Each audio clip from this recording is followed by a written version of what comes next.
রাজা যদি পাপি হয় তাহলে ওই অবস্থা হয় প্রজা। বর্তমানে আমরা ধন্য রাজার দেশে, আমরা ধন্য প্রজা। আমাদের নেই কোনো ভয়, আমাকে করতেই হবে। তাই লক্ষণকে ডাক দিয়ে বলেছে, লক্ষণ তুমি একবার যাও, সকল মুনিগণকে তুমি আমন্ত্রণ করে এসো। তাই দাদার আগে সে লক্ষণ তখন গমন করিল।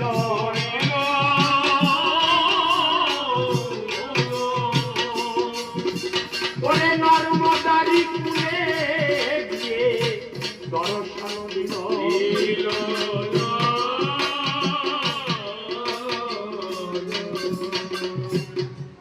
লক্ষণ যখন নর্মদার কুলে গিয়ে দাঁড়িয়েছে, দেখতে পাই এমন ভাবে লক্ষ লক্ষ মুনিগণ তার ধ্যান করছে।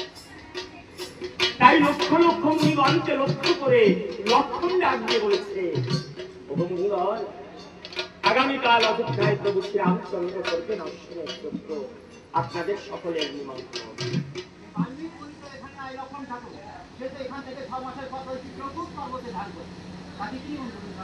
মুনিগণ, এখান থেকে 6 মাসের পথ তাকে নিমন্ত্রণ করা সম্ভব। আগামীকাল প্রভুর যজ্ঞ আপনারাই সমাধান করবেন।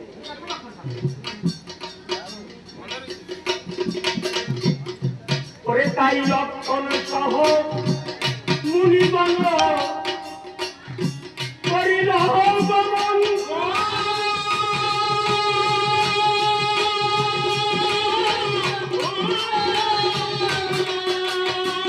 ওরে উপনীত হলো আসি অযোধ্যা ভুবন।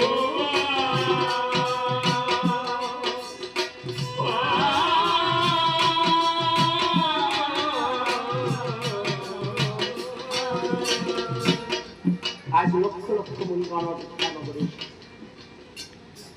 তাই সকল মুনিগণকে করজোড়ে বলেছে, আমার দয়াল রাম, ওগো মুনিগণ, আসুন আসুন, আপনারা সবাই আসুন, গ্রহণ করুন। মুনিগণ ডাক দিয়ে বলেছে, ওরা